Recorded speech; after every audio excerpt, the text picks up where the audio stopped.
दोस्तों, welcome to my channel कहानी की दुनिया।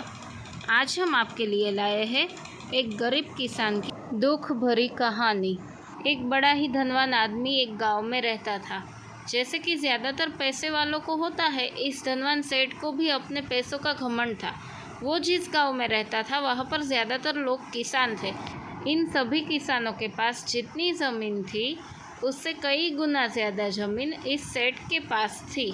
कई गरीब किसान तो इसके लिए इसके खेतों में काम करते थे। इसी गांव में गोपाल नाम का एक बड़ा ही मेहनती और सच्चा किसान रहा करता था।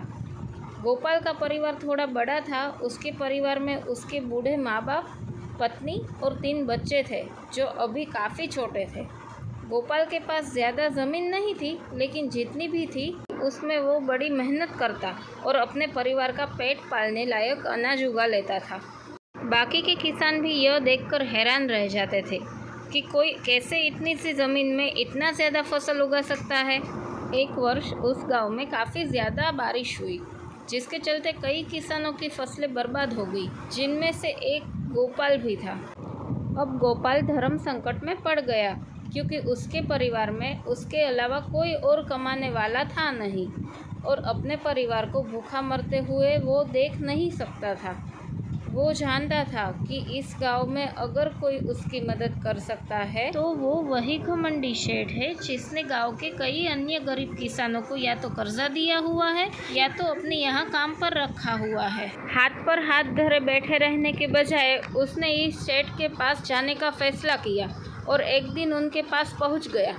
सेठ के पास पहुंचकर गोपाल बोला, सेठ जी, आपकी बहुत मेहरबानी होगी। आप मुझे थोड़ा सा कर्जा दे दे, जिससे मैं अपने खेतों में फिर से कोई फसल उगा सकूं, या फिर आप मुझे अपने यहाँ नौकरी दे दे ताकि मेरे परिवार को 2 वक्त का खाना मिल सके। घमंडी सेठ को उसकी इन बातों से कोई मतलब था नहीं, लेकिन गांव के सारे लोगों की तरह वो भी यह जानता था कि गोपाल कितना मेहनती है और वो जिस भी खेत में काम करेगा वहाँ वो दुगनी फसल उगा सकता है। सेठ ने सोचा, अगर मैं इसे पैसे उधार देता हूँ तो शायद ये इस स्थिति में नहीं है कि मुझे पैसे वापस लौटा सके, लेकिन अगर मैं इसे अपने खेतों में काम करवाता हूँ तो मुझे ज़रूर दुगना फ़ायदा होगा। सेठ गोपाल से बोला, देख भाई, पैसे तो मैं तुझे दूंगा नहीं और मेरे पास अभी खेतों में काम करने के लिए कई किसान पहले से मौजूद है, लेकिन तुझ पर तरस खाकर मैं तुझे अपने खेतों में नौकरी देता हूँ, पर मैं तुझे इसके लिए ज़्यादा पैसे नहीं दूंगा। बाकी किसानों को मैं 300 देता हूँ, मैं तुझे 200 ही दे पाऊंगा। मरता क्या न करता। गोपाल ने सेठ की शर्त मान ली और उसी दिन से सेठ के खेतों में काम करना शुरू कर दिया। 2 महीनों तक नियमित वो सेठ के खेतों में जाकर कड़ी मेहनत करता और देखते ही देखते 4 महीने का काम उसने अपनी मेहनत से 2 महीनों में ही ख़त्म कर दिया। सेठ उसके काम से काफ़ी खुश था, लेकिन वो कभी उसको ये जताता नहीं था। जब सेठ ने देखा कि उसका खेतों का काम अब ख़त्म हो चुका है, अगर वो गोपाल को काम से निकाल देता है तो उसके 2 महीनों के पैसे बच जाएंगे। अब सेठ ने गोपाल को काम से निकालने का फैसला किया। एक बार सेठ को ये विचार भी आया कि इतना मेहनती आदमी शायद उसे दोबारा ना मिले। फिर उसने सोचा कि जब अगले साल काम आएगा तब उसे फिर से नौकरी पर रख लेगा। आखिर इस गांव में उसके अलावा है ही कौन जिसके आगे ये लोग अपने हाथ फैलाएंगे। एक दिन सेठ ने गोपाल को अपने पास बुलाकर उसको उस दिन का पैसा दिया और साथ में ये भी कहा कि कल से तुमको काम पर जाने की ज़रूरत नहीं है। अब मेरे पास तुम्हारे लिए कोई काम नहीं बचा है। जब मेरे पास काम आएगा तो मैं तुम्हें बुला लूँगा। ये सुनकर गोपाल का दिल बैठ गया। पिछले 2 महीनों से कम ही सही उसके बच्चों और परिवार के पेट में अन्न का दाना जा तो रहा था, अब वो क्या करेगा? यही सोचकर उसकी आंखों से आंसू निकल आए। गोपाल ने सेठ के पैर पकड़ लिए और गिड़गिड़ाने लगा, सेठ जी, मुझे इस काम की बहुत ज़रूरत है, मुझे मत निकालिए। अपने मतलब से मतलब रखने वाला सेठ टस से मस ना हुआ। उसने खरी खोटी सुनाकर गोपाल को वहाँ से चलता कर दिया और मन ही मन 2 महीनों की तनख्वाह बचने से खुश होने लगा। अगले दिन जब सेठ सवेरे उठा और अपने आंगन में आया तो उसने देखा कि गोपाल उसके आंगन में बैठा है। सेठ ने उसको पास बुलाकर पूछा कि क्या हुआ, तुम क्यों यहाँ पर बैठे हो? गोपाल बोला, सेठ जी, मुझे वापस काम पर रख लीजिए।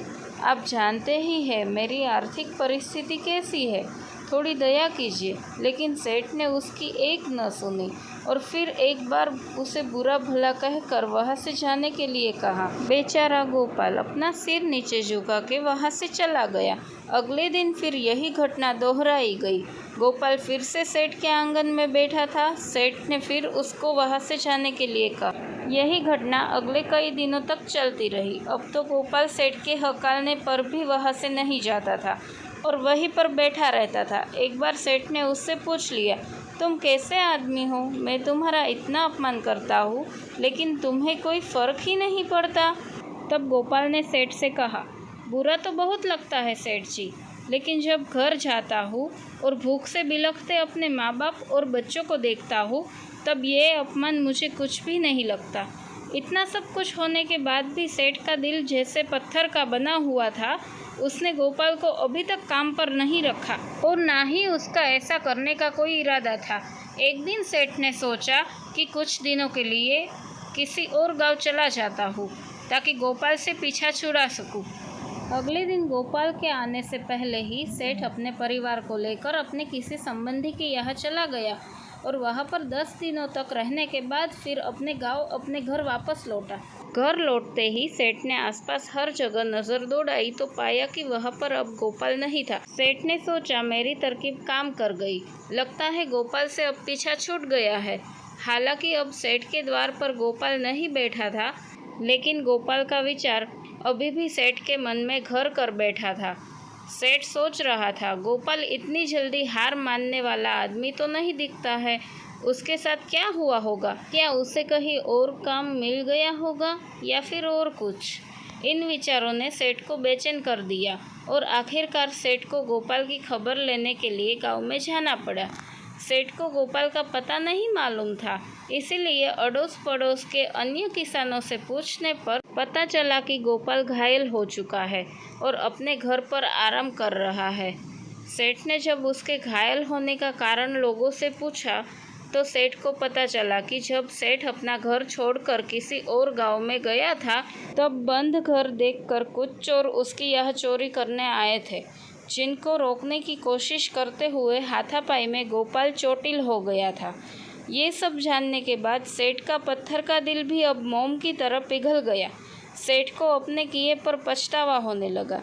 सेठ ने अपने आप को याद दिलाया कि कैसे उसने एक शरीफ और सच्चे आदमी को ज़्यादा काम करवा कर भी उसको पूरा पैसा नहीं दिया और जिसको गले से लगाना चाहिए था उसे ठोकर मारकर भगाता रहा। सेठ गोपाल का घर का पता पूछकर उसके घर पहुंचा तो देखा कि गोपाल की घर की हालत बहुत ख़राब है। उसका परिवार भूख से बेहाल है और वो खुद अपने हाथ पैर पर चोट के साथ एक खाट में पड़ा हुआ है। ये दृश्य देखकर सेठ की आंखों से आंसू बह निकले। सेठ ने गोपाल के पास जाकर उससे सच्चे दिल से माफ़ी मांगी, उसको उसकी मेहनत के पैसे दिए, उसका इलाज करवाया और उसको हमेशा के लिए अपने यहाँ काम पर रख लिया। दोस्तों, इस खूबसूरत कहानी से हमें कई पाठ सीखने के लिए मिलते हैं। कहानी से सीखने लायक पाठ। पहला पाठ, अगर भगवान ने हमें दूसरों से बेहतर ज़िंदगी दी है तो हमें उसका फ़ायदा नहीं उठाना चाहिए और हो सके तो ज़रूरतमंदों की ज़िंदगी में भी सुधार करने की कोशिश करनी चाहिए। दूसरा पाठ, कठिन से कठिन समय में ईमानदारी और सच्चाई का साथ कभी नहीं छोड़ना चाहिए। हाँ, ये मार्ग बड़ा कठिन है लेकिन उसकी मंजिल तक आदमी ज़रूर पहुंचता है और उसका फल भी अच्छा ही मिलता है। तीसरा पाठ, जब तक हम अपने बारे में सोचना बंद नहीं करते तब तक हम दूसरे के बारे में सोच नहीं सकते और उसका दर्द नहीं समझ सकते। किसी ने खूब कहा है, खुद के लिए जिया तो क्या जिया, दूसरों के लिए जीना ही जिंदगी है। आपको हमारी ये कहानी कैसी लगी वो हमें कमेंट सेक्शन में ज़रूर बताइए और हमारी इस कहानी को लाइक एंड शेयर कीजिए। ऐसी ही और कहानी सुनने के लिए हमारी चैनल को सब्सक्राइब कीजिए।